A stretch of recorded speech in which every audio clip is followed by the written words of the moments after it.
Bonjour et bienvenue dans cette vidéo, pour cette édition de l'actualité du Real Madrid, en ce vendredi 29 juin 2023.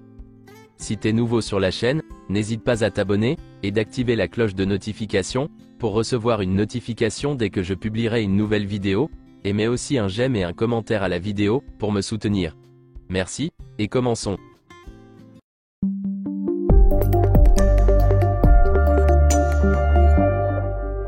Tout d'abord souhaitons un joyeux anniversaire au nouveau joueur du Real Madrid, Jude Bellingham, qui fêtait hier ses 20 ans. Le nouveau Santiago Bernabéu devrait être inauguré en décembre 2023. Voici les dates de lancement des nouveaux maillots du Real Madrid. Pour le maillot extérieur du Real Madrid, ce sera le 21 juillet 2023, et pour le troisième maillot du Real Madrid, ce sera le 10 août 2023. Joselu est arrivé au Real Madrid, avec la ferme intention d'améliorer ses chiffres, et il est convaincu que sous la houlette d'Ancelotti, il y parviendra. Voici dans l'ordre, les capitaines du Real Madrid, pour la saison prochaine.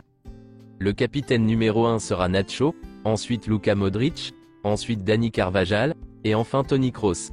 Et c'est dans cet ordre-là. Le brassard de capitaine n'est qu'une formalité au Real Madrid. Modric et Kroos étaient déjà les leaders de l'équipe.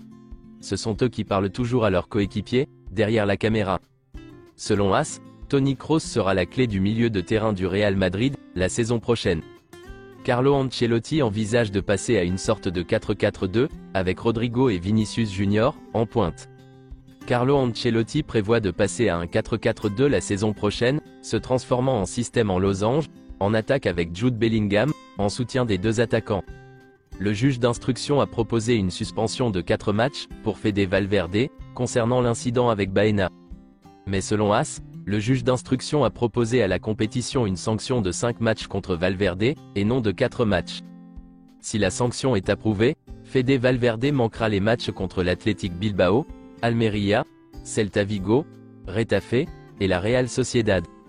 Selon Fabrizio Romano, les négociations entre le Real Madrid et le camp d'Eduardo Camavinga pour un nouveau contrat à long terme, se poursuivent de manière très positive mais l'accord n'est pas encore conclu. Pas de panique, il n'y a pas de problème. Toutes les parties veulent la même chose, et Camavinga aime le Real Madrid. C'est juste une question de temps. Le Real Madrid annoncera très prochainement les renouvellements de Militao, Camavinga, Rodrigo et Vinicius Junior. Le Real Madrid tentera de vendre Jesus Valiero, Odriozola et Mendy. Odriozola a ouvert la porte à un départ. La Juventus, l'Athletic Bilbao et la Real Sociedad sont intéressés. Jesus Valiero et Mendy sont tous deux désireux de rester. Ferland Mendy veut un renouvellement de contrat, qui expire en 2025, mais il n'est pas encore arrivé. Ferland Mendy est un gros doute au Real Madrid. Son avenir est incertain, et son état physique inquiète le club. Selon Mario Cortegana, un journaliste sportif, cette semaine, des sources proches de Carlo Ancelotti ont exprimé leur déception, à l'idée qu'il n'y aurait pas d'autres recrutements. La demande d'Ancelotti concernait Harry Kane. Le manager a été prévenu que ce serait très difficile, en raison de la nécessité de négocier avec Daniel Levy. Depuis, le club semble avoir décidé que Kane ne pouvait être obtenu, à un prix qu'il juge raisonnable. Osimhen est un autre joueur apprécié par Ancelotti. Cependant, le club est réticent à s'aligner sur le prix demandé par Naples. Le Real Madrid ne veut pas faire la même erreur que Jovic en 2019, c'est pourquoi des recrues comme Diaby et Kolo Muani ne le convainquent pas totalement. Certaines voix au sein du club préfèrent attendre, et miser cette saison sur un joueur de transition au poste de numéro 9, comme Joselu. Sergio Arribas et le Real Madrid pensent que le moment est venu pour lui de faire le grand saut. Gérone est très intéressé, mais il n'est pas le seul. Une douzaine d'équipes de première et deuxième division ont frappé à sa porte. Cependant, Arribas attendra les indications du club, conscient qu'il peut être utile dans l'équipe première.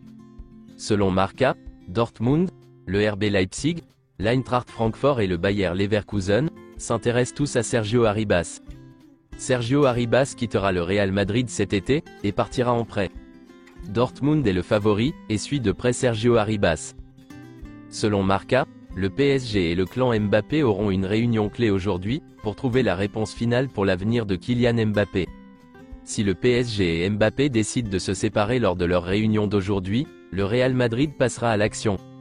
Le PSG offrira probablement à Kylian Mbappé un nouveau contrat aujourd'hui, avec un renouvellement de 2 à 3 ans, mais avec un accord verbal pour le vendre en 2024.